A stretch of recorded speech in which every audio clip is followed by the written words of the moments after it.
네. 자, 그래서 이제 19장 서로마 제국의 멸망과 비잔틴 제국이에요. 비잔틴 제국은 동로마 제국을 얘기를 하는 겁니다.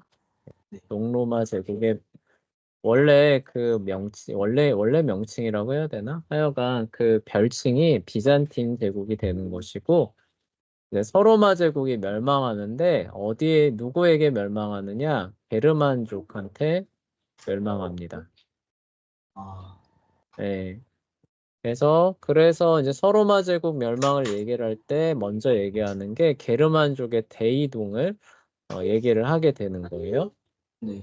그러니까 게르만족이 대거 이제 그 로마 제국 변경으로 이제 몰려 들어오는데요. 전에도 얘기했듯이 동방 지역은 그 꽤 괜찮았어요. 그렇죠? 꽤 아, 형편이 괜찮았기 때문에 또 그리고 콘스탄티누스가 그 지역을 기반으로 해서 새로운 로마 제국을 재편해놨기 때문에 이 게르만족이 이쪽으로는 쉽게 못 갑니다. 네. 그러니까 어디로 대거 넘어가냐면 조금 그 만만한 네. 조금 허약해 보이는 서쪽으로 대규모로 몰려가서 서로마 제국이 이제 멸망하는 그런 이제 그 역사의 흐름으로 가게 됐던 거예요. 네. 자, 그러면은 게르만족이 누구인가를 우리가 조금 알아볼 필요가 있겠죠. 그렇죠? 네. 그래서 게르만족이 누구냐라고 하면 원래 인도 주변에 넓게 거주하던 그런 민족이에요. 그래서 아리안족 있잖아요. 그렇죠? 네. 그 일파가 유럽 쪽으로 이렇게 이주하면서 특히 이제 러시아와 독일 그 지역에 그 거주하고 있었던 그 지역 부족이 게르만족이 됩니다. 네. 원래 어디에서 왔느냐를 이제 추적해 가면은 인도 북부에서 메소포타미아를 거쳐서 온 것으로 이해가 됩니다. 그래서 여기 선생님이 지도 하나를 이렇게 이제 준비를 했는데 네. 이 얘기예요. 그래서 원래는 요 인도 북부 쪽에 이렇게 자리 잡고 있었던 그 아리안족 있잖아요. 그쵸? 네. 아리안족의 일부가 이제 이렇게 가는 거예요. 그래서 메소포타미아를 거쳐서 여기 어디예요? 러시아죠. 그쵸? 네. 러시아 지역 여기 마찬가지예요. 그래서 크림반도죠. 오늘날의 우크라이나 러시아 지역을 거쳐가지고 어디까지 가느냐? 여기 이제 독일이잖아요. 그쵸?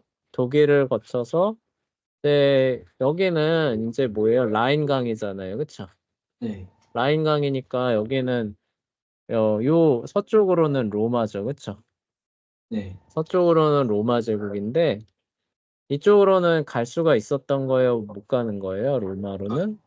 못 가는 거죠. 여기는 로마가 가로막고 있거든요.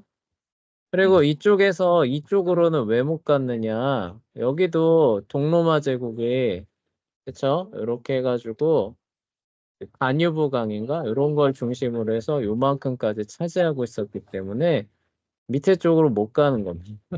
아, 그리고 이렇게 독일 쪽으로 주로 정착하게 됐었던 민족이 이제 게르만족이 되는 거예요. 네. 로마가 강성할 때는 이 민족이 로마를 무너뜨릴 거라고 생각을 할 수 있었을까요? 없었을까요? 없었겠죠. 없었겠죠. 그래서 우리 저번에 얘기했던 콤모두스 얘기 기억나시죠? 그쵸? 아, 예. 그때 아우렐리우스가 콤모두스한테 이 게르만족을 완전히 눌러서 그 장차 그 위협을 꼭 없애라라고 했는데 싸우는 게 힘드니까 콤모두스가 그냥 저기 협정을 맺잖아요. 그쵸? 네.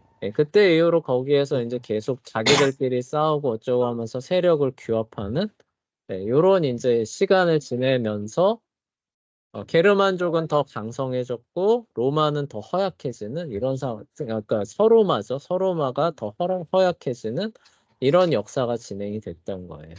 아, 예.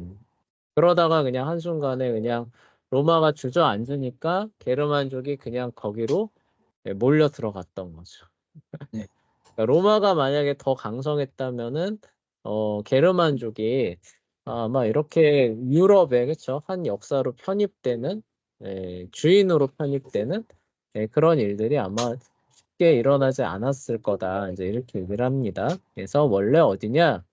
인도 북부, 그다음에 메소포타미아 남부, 러시아 남부 지역에 거주하던 아리안족이죠. 아리안족 그 일파가 다윗이 이스라엘을 통치하던 시기예요. 그러니까 다윗 시대 BC 천년경이죠. 그렇죠? BC 천년경에 어떤 원인인지는 모르겠지만 북유럽의 발트해 부근으로 이제 이주를 시작하게 돼요. 발트해가 어디냐면은 이제 여기입니다. 여기. 여기 아, 발틱시라고 보이시죠? 그렇죠? 네. 스칸디나비아 반도 있고 여기 덴마크 유틀란드 반도 있고 독일 있고 러시아 있고 이렇게 맞닿아 있는 요 그 지역이거든요. 그러니까 요 지역에 폭넓게 자리 잡 거기를 이제 주 무대로 삼게 되는 민족이 게르만족이 되는 거예요. 게르만족은 돌이나 철로 만든 큰 도끼, 칼, 창 등을 잘 사용하는 호전적인 민족이에요. 그래서 굉장히 싸우는 거를 좋아하고 잘 싸우는 그런 민족입니다. 네, 그리고 그 체격을 봐도 그 로마는 라틴 민족이잖아요. 그렇죠? 네, 네. 라틴 민족 보면은 어때요? 그 그, 특징이 혹시 알아요? 아니요. 특징이 그 머리가 어떠냐면은 약간 뽀글뽀글하고 까무잡잡하고 약간 그런 그 성향을 그러니까 그 특징을 갖고 있어요. 네. 키도 그렇게 크지 않고요. 아, 예, 예, 그러니까 약간 그런 느낌이에요. 라틴 민족 하면은 그러니까 오늘날에 그러니까 약간 그 이탈리아 그 사람들인데 그 사람들은 좀 서구 혼혈이 좀 돼서 원래 그 느낌이 좀 잘 안 나는데 원래 라틴 민족들 하면은 약간 그 이렇게 뭐라고 해야 되지? 약간 좀 까무잡잡하고 머리 좀 뽀글뽀글하면서 그치만 이렇게 그 키도 그렇게 크지 않고 약간 요런 느낌이 라틴 민족입니다. 네. 그에 비해서 게르만족 하면 어떤가요? 너무 살짝 네, 우가요. 우리가 딱 생각하는 독일 사람들 있잖아요. 아, 그래요? 금발에, 그쵸? 아, 금발에 체격 막 이만하고, 그쵸? 네. 네, 이런 뭐 무지막지한 그런 그 사람들 있잖아요. 딱 그런 느낌. 네. 그런 사람들이었기 때문에 이게 그 로마가 그런데 이런 사람들을 어떻게 이길 수 있었냐면은 그 조직이나 어떤 전법, 그다음에 뭐 이런 뭐라고 해야 되죠? 그런 면에서 더 뛰어났던 거예요. 그러니까 1대1로 붙으면은 이길 수 있어요, 없어요? 신체적에서 밀리니까? 없죠. 없죠. 그런데 부대를 이뤄가지고 유기적으로 그 협력을 하면서 싸우면은 로마를 당할 애들이 있었던 거예요, 없었던 거예요? 없었던 거죠. 없었던 거죠. 그렇죠? 그래서 그걸로 신체적인 열세를 커버하면서 군사 강국을 이루었던 로마고 게르만족은 그런 거보다는 뭐에 더 의지하는 거예요? 자신의 그런 그 신체적인 우월함, 이런 거죠. 그쵸?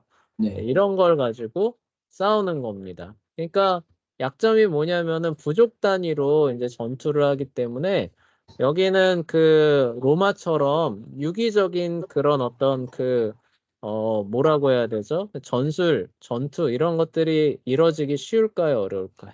어려워. 그런 게 좀 어려운 상황이 되는 거예요.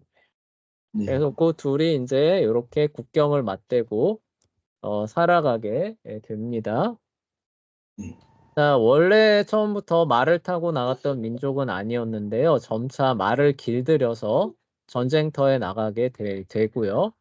가죽 헬멧과 방패 같은 보호 장구도 만들어서 착용하게 됩니다. 그러니까 여기서 그 보여지는 그런 어떤 문명의 이제 그 수준 차이가 이제 조금씩 벌써 보이기 시작하죠. 그렇죠? 네. 네. 그 로마는 이미 그쵸? 네, 그런 것들을 한참 앞서 나가는데 여긴 헬멧도 봐봐요. 뭘 써요? 그, 가죽 헬멧. 네. 아, 가죽 헬멧은 뭘 막는 거예요? 이거는 그냥 그 화살 막는다는 뜻이잖아요. 그쵸? 네. 근데 로마는 뭘 써요? 이게 딱 그 철로 된 그런 거 딱 쓰잖아요. 그쵸? 네. 이런 거에서부터 쭉 약간씩 차이가 벌써 그 보여집니다. 하여간 그러니까 무슨 얘기를 하려는 거냐면은 문명의 수준차가 상당히 낮다는 거예요. 그러니까 아, 로마는 게르만족을 뭘로 상대하는 거예요? 그런 문명의 발전 상대? 그래서 조직적인 면들, 전술적인 면들 이런 걸로 이제 게르만을 압도하는데 게르만족은 뭘로 로마에 대항하는 거예요? 개인적인 체력이 예, 그렇죠. 저 자신들이 갖고 있는 신체적인 우위, 그 네. 다음에 또 뭐예요? 그런 어떤 얘네들은 부족 전체가 전사잖아요. 그렇죠? 네. 예, 부족 전체가 전사니까 여기에는 뭐 로마처럼 농경하는 애들을 소집을 해가지고 뭐 싸우고 이런 게 아니라 여기는 곧 인구가 곧 군사입니다. 예, 네. 이런 또 이점이 있는 거예요. 그렇죠? 예, 그래서 그걸로 이제 맞붙어서 싸웠던 게 게르만족이 되고요. 초기에는 당연히 로마가 압도하죠. 근데 로마가 이제 내부로부터 무너지기 시작하면서 오히려 게르만족이 로마를 밀어붙이는 이제 이런 상태로 이제 진행이 돼요. 게르만족 남성들이는 주로 뭘 하느냐? 전쟁과 사냥을 통해서 이제 필요한 것들을 조달합니다. 여성들은 그럼 뭐 하느냐? 여성들도 뭐 칼과 창을 갖고 싸우는 건 아니고요. 네. 여성들은 집에서 이제 작물을 키우고 가축을 기르는 그런 일을 했다고 합니다. 그러면 이제 여성들이 작물을 키우는데 어떤 작물을 키우느냐? 귀리. 귀리 같은 경우가 요즘에 오히려 슈퍼푸드라 그래가지고 이거 저기 뭐 몸에 좋으니까 먹으세요 이러잖아요. 그쵸? 근데 이게 예전에는 굉장히 천한 작물이었습니다. 굉장히 꺼끌꺼끌해요. 굉장히 꺼끌꺼끌해서 이게 한창 때는 서양에서는 말먹이로 주던 그런 작물이에요. 집에는 네, 근데 지금은 과학이 발전해가지고 이 성분을 뭐 조사해보니까 몸에 좋은 게 너무 많더라. 네, 그러면서 현대인들이 먹으면 좋은 뭐 10대 슈퍼푸드 중에 하나 귀리 막 이렇게 들어가는데 옛날에는 그대로 가면은 이제 먹을 게 없을 때 먹는 게 귀리입니다. 그러니까 굉장히 꺼끌꺼끌했기 때문에 좀 이렇게 가난한 사람들, 먹을 게 없는 사람들이 그나마 쉽게 구해서 먹을 수 있는 그런 작물이 귀리가 됐던 거예요. 사람들 그럼 슈퍼푸드를 먹는 거예요. 그런데 알고 봤더니 슈퍼푸드를 먹으면서 지냈던 거죠. 그리고 이제 사냥을 통해서 고기들도 같이 섭취를 하잖아요. 그래서 아마 그래서 신체 조건들이 좋아지지 않았나, 뭐 그런, 생각도 해봅니다. 그러니까 여성들이 집에서 이제 이런 걸 이렇게 보조적으로 키웠다는 거예요. 네, 보리, 당연히 뭔지 알겠죠? 그리고 이제 대마하고 아마가 있는데 이거는 먹는 용도라기보다는 옷감을 짜는 거예요. 네. 그래서 우리가 면으로 옷을 짜면은 면직물이라 그러죠. 그쵸? 네. 면직물 가지고 우리 뭐예요? 러닝 셔츠나 뭐 이런 거 같은 속옷 만들죠. 그쵸? 네. 왜 그러냐면은 그게 뭐예요? 굉장히 보들보들한 축에 속해요. 면직물은. 그쵸? 네. 보들보들한 축에 속하고 습기나 이런 것도 흡수를 잘해요. 그쵸? 네, 네. 그래서 속옷에 적합하기 때문에 면으로 짠 거는 이제 우리가 그렇게 씁니다. 그런데 이 대마나 아마 같은 식물의 껍질은 면보다는 훨씬 더 까끌까끌하고 이렇게 뻐십니다. 예. 뻣뻣해요. 약간 요런 특징이 있는데 요걸 가지고도 우리가 면직물을 만드는 것처럼 마직물이라고 해서 천을 만드는 게 가능했어요. 가능했습니다. 그래서 그걸 가지고 이제 껍질을 벗겨가지고 뭐 실을 뽑아내서 이렇게 천을 만들은 다음에 옷을 만들어내는 방식으로 이제 옷감을 그래서 얻어내는 일들을 여성들이 이제 담당했던 거죠. 네. 근데 이 옷은 어떨까요? 아무래도 아까 말했던 것처럼 굉장히 뻣뻣하고 꺼끌꺼끌하니까 우리가 입는 옷처럼 이렇게 쾌적하지는 않았겠죠. 예. 굉장히 그쵸? 좀 이렇게 옷이 잘 이렇게 뭐라고 해야 되죠? 약간 신축성도 별로 없고 네. 꺼끌꺼끌하고 보온성이 아마 가장 떨어질 거예요. 아, 보온성이 가장 제일 떨어지는 아마 그런 단점이 있었을 겁니다. 네.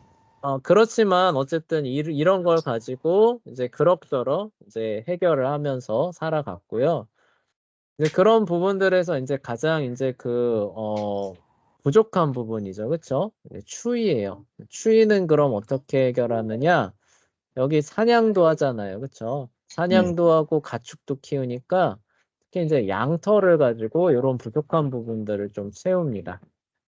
아, 양털로 겉옷을 만들어 입었다는 거예요. 그러니까 우리는 지금 속옷을 면직물로 하고 있는데 이 사람들은 속옷을 마직물로 사실상 삼았다는 거죠. 그렇죠? 예. 그러니까 얼마나 참 네. 뭐 쓸리기도 하고 그랬겠죠. 그렇죠? 예. 그렇지만 그게 가장 좋은 그런 어떤 직물이었다는 뜻이에요. 아, 그리고 이게 추위가 이거 가지고 해결 안 되니까 뭘로 해요? 겉옷으로 이제 털옷, 그렇죠? 양털옷을 또 짜는 거예요. 양털옷을 짜가지고 이제 겉옷으로 해서 추위를 막게 됐답니다. 네. 그다음에 동물 가죽으로 다리를 감싸서 찬바람을 막는 이런 형태의 삶의 모습을 보였다 그래요. 우리 앞에서 그 로마 제국이랑 좀 비교를 해봅시다. 네. 차이가 굉장히 많이 나죠, 그렇죠? 네. 거기엔 보면 막 공중 목욕탕도 막 몇천 명 들어가는 거 막 만들고 네. 네. 그렇잖아요. 막 그리고 뭐 대규모 장원을 막 해가지고 막 거긴 밀이 주식이잖아요, 그렇죠? 밀을 주식으로 삼아서 뭐 빵을 만들어 먹고 그다음에 옷은 어때요? 옷은 뭐 저기 그 뭐냐 자주색 그 옷 있잖아요, 그렇죠? 자주색 그 가장 비싼 거 이런 거 저기 황실에서는 그런 부드러운 옷 이렇게 토가로 감아가지고 이러고 다닐 때 여기는 어떻게 살았다는 거예요? 이렇게 살았다는 거죠. 그렇죠? 네. 그래서 문명의 수준의 차이가 이런 데서 납니다. 그리고 또 하나 그 얘기할 게 뭐냐면은 그 서구 사회에서 이제 그러니까 그 로마 시대 때 공중 목욕탕을 운영했다라는 얘기는 뭐냐면은 상수도하고 하수도가 있었다는 뜻이에요. 네. 그러니까 깨끗한 물을 끌어와서 쓰고 더러운 물을 내려보내는 그런 시설이 있었다는 뜻이거든요. 네. 그랬기 때문에 몸을 씻는 것이 굉장히 접근성이 좋아요. 그렇기 때문에 이 사람들은 자주 씻고 그리고 씻으면서 뭐 스파라 그러죠. 막 이런 데서 그 뭐냐 사우나 하면서 피로를 푸는 거 이런 걸 굉장히 저기 좋아했던 게 로마인들인데 네. 네, 이 사람들은 아까 말했던 것처럼 그냥 그 초원을 누비면서 사냥하고 다니고 전쟁하고 다니고 이러니까 이런 식의 상하수도 시설의 문화를 만들어낼 수 있었을까요? 없었을까요? 없었겠죠. 없었어요. 그러니까 이 사람들은 어떻게 하냐? 물 필요하다. 그럼 어떻게 하는 거예요? 강 가서 또, 강이나 저기 뭐 호수 저기 이런 데 가서 떠와서 쓰는 거예요. 네. 그러다 보니까 물이 귀해지고 씻는 걸 잘 할까요? 안 할까요? 안 하겠죠. 안 하게 되는 거예요. 그래서 이제 뒤에 또 나옵니다. 중세 시대 다룰 때 또 나오는데 그래서 이 사람들은 오히려 씻으면은 몸이 약해진다 이런 생각들을 하게 됐대요. 아, 예. 그거 들어본 적 있는 것 같아요. 들어보게 되죠. 이 사람들이 그런 어떤 생각을 가지고 서유럽을 이제 점령을 하다 보니까 그리고 또 이 사람들이 상하수도 시설을 어떻게 만들고 유지해야 되는지 모르잖아요.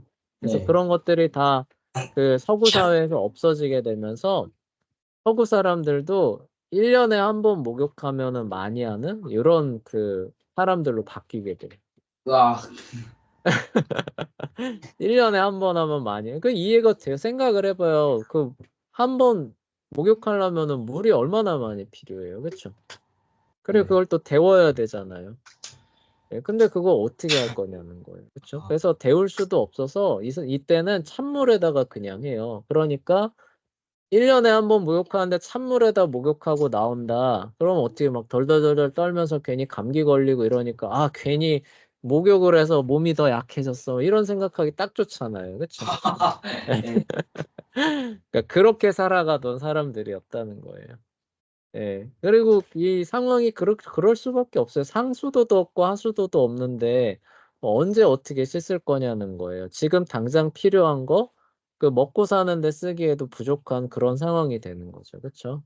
예. 네. 그런데 그게 인제 그들만의 문화 관습으로 자리 잡다 보니까 예 그런 인제 사고 까지도 인제 들어오게 됐던 거죠. 네. 그들은 그래서 양과 소는 초원에 가두어 놓고 길렀으나 돼지는 숲에 풀어 놓고 키워요. 그리고 인제 필요할 때마다 사냥해서 인제 먹고 그쵸? 그러는 거죠. 그리고 인제 양과 소에서 필요한 젖을 짜서 또 단백질을 보충을 했겠죠. 집은 나무를 사용해 집 전체가 하나의 공간을 이루도록 그러니까 통나무를 사용해서 집을 지었는데 재밌는 게 이 게르만족의 집에는 방이 있다는 거예요, 없다는 거예요? 원룸 형태니까 있다는 거죠. 방이 없다는 뜻이에요. 네. 그러니까 이런 공간이 있고 그냥 거기가 다 뭐예요? 다 같이 거기서 지내는 그런 거. 네. 그러니까 뭐 방에서 나만의 무슨 일을 하겠다. 네. 이런 거는 애초에 그 생각할 수 없는 그런 구조들을 갖고 있었다는 거예요. 그냥 문 열고 들어가면 뭐예요? 그냥 마치 우리 그 강당처럼 그냥 그 공간 하나만 딱 있는 거예요. 네. 예 거기에서 인제 어떻게 돼요? 구석에서 인제 누구 인제 그 자리 펴고 자고 아, 그 옆에 누구 자고 누구 자고 그쵸? 이런 식으로 살았다는 거죠. 네. 예. 자 그리고 집 옆에 가축 우리를 만들어 놓은 거예요. 그래서 인제 여기 양과 소 있잖아요. 양과 소 인제 그 해가 지면은 집 옆에 가축 우리에다가 이렇게 가둬 놓고 그래서 인제 짐승들의 공격으로부터 보호하고 요런 형태로 인제 지은 거죠. 네. 자 그럼 요리는 어디서 하느냐? 이게 통짜로 하나로 다 했는데 거기에서 불 피우면 어떻게 될까요? 그런 불나는 순간. 아, 그 안에가 연기로 다 가득 차 가지고 그쵸? 예 네. 큰일 나겠잖아요. 그래서 요리하는 주방은 그 안에 없는 거예요. 몸 밖에서 요리를 예 해요. 무조건 밖에서 하는 겁니다. 예 집 바깥쪽에 마당처럼 트인 공간에 불을 피우는 그 장소가 있습니다. 아, 예 거기에다 불 피우고 거기서 요리를 하는 거예요. 그러니까 자연스럽게 먹는 거는 집 안에서 할까요? 집 밖에서 하게 될까요? 집 밖에서 집 먹어요. 밖에서 할 수밖에 없는 거죠. 그래서 불 앞쪽에 식탁을 마련해 두고 온 가족이 함께 식사를 하게 되는 거예요. 네. 뭐 요즘에 그렇기도 한다면서요. 그 뭐 요즘에는 저기 뭐냐 워낙 뭐 개인 뭐 이런 게 강해지니까 그 밥 있으면은 밥 가지고 자기 방 가서 먹고 빈 그릇 내놓고 뭐 이런 집도 있다면서요. 그래요? 네. 아, 상상하기 어려운데 뭐 그런 집도 있다는 얘기가 들려요. 네. 네 근데 그런 것들을 애초에 생각할 수 있는 삶의 형태였다는 거예요? 아니었다는 거예요? 아니었다는 거죠. 아니었다는 거죠. 그쵸? 그래서 모든 것들을 이렇게 함께 해야 되는 그 가족 단위로 부족 단위로 모든 것들을 함께 해야 되는 그런 형태이기 때문에 방도 필요가 없었고 그리고 다 같이 식사하고 그다음에 고 같은 공간에서 적당히 그쵸? 이렇게 자고 그리고 씻는 건 인제 거의 뭐 꿈꾸지 못하고 그쵸? 네. 이런 식의 삶을 살 수밖에 없었던 그런 민족이 이제 게르만 족이 되는 거죠. 그리고 또 이 사람들이 자리 잡은 그 지역이 되게 추운 지역인 거 아시죠? 네.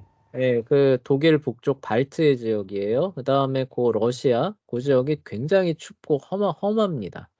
그래서 전쟁과 사냥으로 삶의 필요를 왜 더 해결해야만 됐냐면은 여기서는 뭐 이렇게 농사 지어서 뭐 풍족한 결실을 기대하기는 어려운 그런 환경이에요. 네. 네 그래서 인제 더 그렇게 됩니다. 아, 네. 그런 측면들이 있어요. 그래서 험한 자연환경과 상대하면서 아주 강인하고 용감한 그런 그 민족성을 갖게 돼요. 그래서 굉장히 잘 싸웁니다. 그래서 아, 1대 1로 붙으면 이기기 어려워요. 네. 하지만 전술과 전략이나 조직적인 어떤 부대 운용을 통해서 싸우면은 상대할 만했었던 그런 민족이 게르만족이었던 거죠. 네. 그런 것들은 잘 못하니까 아무래도 부족 단위로 생활하다 보니까 그런 특징들이 있었던 거죠. 네. 자, 그리고 이제 게르만족도 아무래도 이제 타락한 이제 아담의 후예이다 보니까 이제 그리고 이제 험한 자연환경과 상대하면서 강인하고 용감하게 되니까 다른 측면에서 좀 이렇게 험악한 그런 일들이 종종 있었겠죠, 그렇죠? 네. 그 일들 중에 하나가 뭐였냐면은 이 사람들이 이제 그 도박에 좀 이렇게 탐닉하는 그런 성향을 좀 띠게 됐대요. 아, 그러니까 뭐냐면은 이제 뭐 전쟁이나 사냥도 할 때가 있고 못할 때가 있잖아요, 그렇죠? 네. 그럼 못할 때가 되면 어떻게 되느냐? 이렇게 도박하는데 대부분의 시간을 사용했답니다. 그러니까 아, 이게 일반적이었다는 뜻이. 네. 근데 이 사람들이 강인하고 용감하다 보니까 이게 지는 거 별로 안 좋아하고 기회가 있으면 어떻게 되는 거예요? 거기에다가 막 올인을 하는 네. 그런 일들이 왕왕 벌어졌던 거죠. 네. 거기에서 이제 잘못 걸리면 어떻게 되는 거예요? 모든 재산과 자유를 잃고 가족 모두가 노예로 팔려나가는 일도 종종 일어나는 그런 민족이 게르만족이었다는 거죠. 네. 그래서 참 그래요. 참 안타깝죠, 그렇죠? 네. 그래서 그런 험악한 일들이 도박 때문에 이렇게 종종 일어나는 모습을 볼 수 있었던 민족이 이제 게르만족이라고 합니다. 네. 예. 그러니까 어느 날 보니까 아버지가 도박장 가서 다 날린 거예요. 시간 여유가 그러니까 처음에는 그러니까 그 이 아버지가 그 사냥을 통해서 막 위험을 무릅쓰고 막 해서 막 가족들한테 막 공급도 해주고 참 좋은 거예요. 근데 어느 날 이제 그 폭설이 몰아치고 그래서 이제 어디 뭐 사냥 나가기도 이제 그러니까 이제 시간이 남잖아요. 아, 네. 여러분 친구들이나 도박이나 좀 해봐. 아, 이러면서 네. 도박을 하는 거예요. 근데 아이고 계속 잃는 겁니다. 그러다가 아이 네 이걸 만회해야겠다 하고 이제 어떻게 하는 거예요? 우리 마누라, 우리 자녀. 네. 그래서 이기면 다 회복했는데 진 겁니다. 네. 그래서 어느 날 갑자기 눈 뜨고 보니까 이제 어떻게 되는 거예요? 이제 채권자들이 몰려와서 아내하고 자녀들을 싹 다 이제 데려가는 그런 일도 종종 벌어졌던 민족이 게르만족이라는 거죠. 네. 네. 그러니까 얼마나 이 사람들이 굉장히 그 뭐라고 해야 되죠? 강인하고 악착 같은 그런 모습들이 종종 보였겠느냐는 거예요. 네. 예. 그래서 굉장히 험난한 뭐라고 해야죠? 환경에서 굉장히 강하게 자라는, 그러니까 쉽게 말해서 강한 자만이 살아남는 이런 어떤 것들에 익숙한 그런 민족이 게르만족이었다. 이제 이런 얘기입니다. 네. 그리고 이제 그 종교는 어떻게 되느냐? 해와 달과 별과 같은 자연을 숭배하는 모습이 이제 보여요. 그리고 위대한 전사가 죽으면 발키리라는 천사가 그를 데리고 바랄라라는 천국에 데려간대요. 그러니까 여기는 천국에 가는 조건이 뭐예요? 전사입니다, 전사. 아, 네. 잘 싸워야 되는 거예요. 그래서 전쟁에 나가서 적들을 많이 무찌르고 공을 많이 세웁니다. 그럼 어디 가요? 아, 그, 위대한 저 용사니까 바랄라라는 천국에 가 있겠구나. 이렇게 되는 거예요. 네. 근데 전쟁이 일어났어요. 무서워서 도망갔습니다. 네. 도망가다가 화살 맞아 죽었네요. 그럼 아, 어떻게 되는 거예요?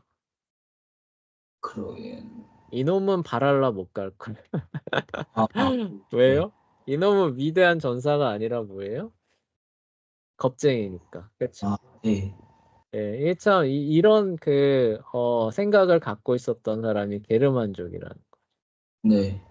그러니 1대1로 붙으면 얼마나 잘 싸웠겠어요. 그렇죠? 네. 그리고 또 하나 얘기할 게 우리가 그 영어로 그 주일은 썬데이고, 그쵸? 네. 월요일은 먼데이죠, 그쵸? 네. 화요일은 뭐였어요, 화요일? Tuesday. Tuesday, 그쵸? 네. Tuesday 할 때 Tues가 이게 그 게르만족의 신인 티우라고 하는 신의 이름을 따온 거래요. 그러니까 Tuesday가 뭐냐면 티우스 데이라는 거예요. 티우의 날이다. 아, 네, 무슨 얘기인지 알겠어요? 웬스데이가 수요일이잖아요. 그쵸? 네.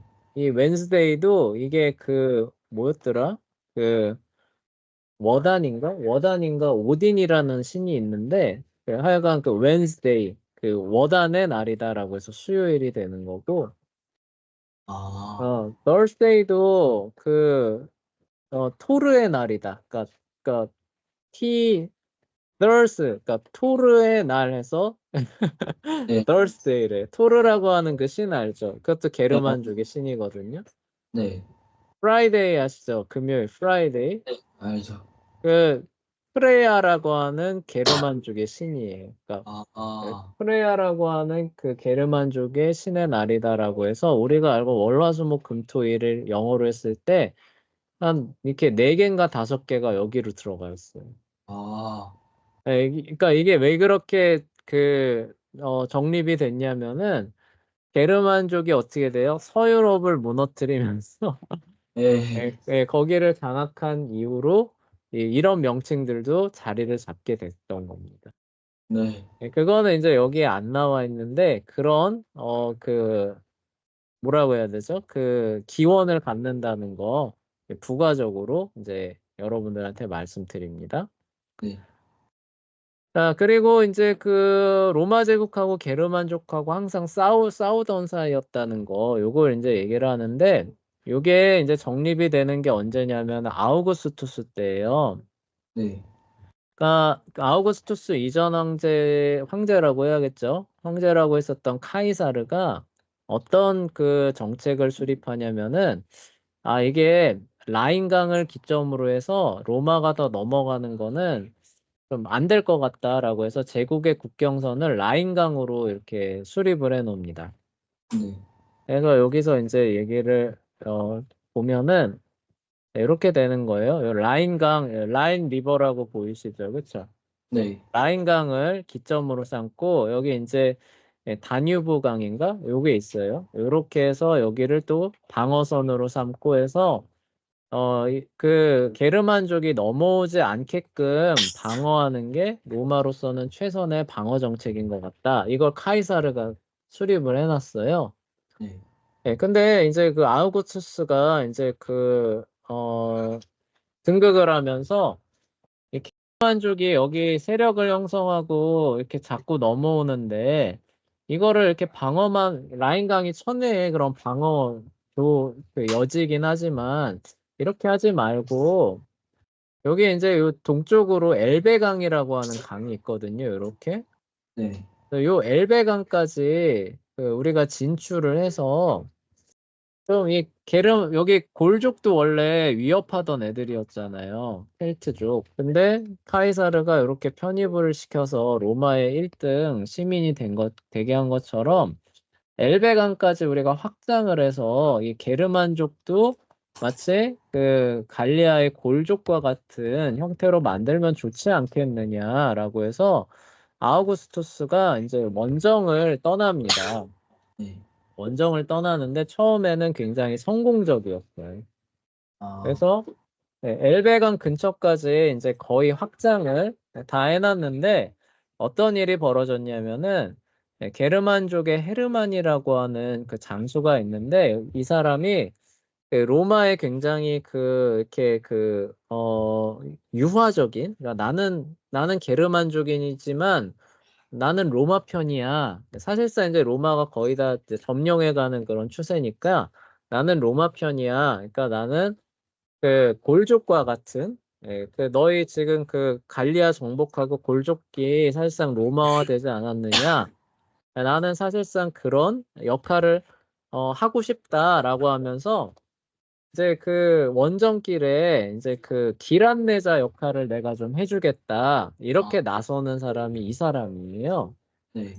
근데 이 사람이 실제로 로마 제국에 복속하려는 생각에서 그렇게 한 게 아니라 로마를 깊숙한 곳으로 유인을 해서 멸망시켜 버리려고 사실 이렇게 한 거였어. 네. 근데 여기에 넘어갔던 거죠. 네. 여기에 이제 속아 넘어가면서 이제 그 여기에 그 있는지 모르겠는데 여기에 안 가지고 왔다. 선생님이 그림을 안 가지고 왔는데 아, 그래서 이 사람이 유인하는 것에 이제 끌려가지고 네. 어떤 숲이라고 하는 이 지역에 이제 이렇게 맞닥뜨리게 됐어요. 네. 근데 이 지역이 양쪽으로 이렇게 숲이 있고 여기에는 큰 호수예요. 네. 근데 이제 여기 이제 이 사람 계속 유인을 해요. 야, 이쪽에 저 적들이 있습니다. 그러면서 뭐예요? 이 숲을 넘어가면 여기에 있습니다. 이 숲은 제가 잘 아니까 저를 따라오세요라고 하면서 이 숲 안으로 계속 유인을 했던 거예요. 네.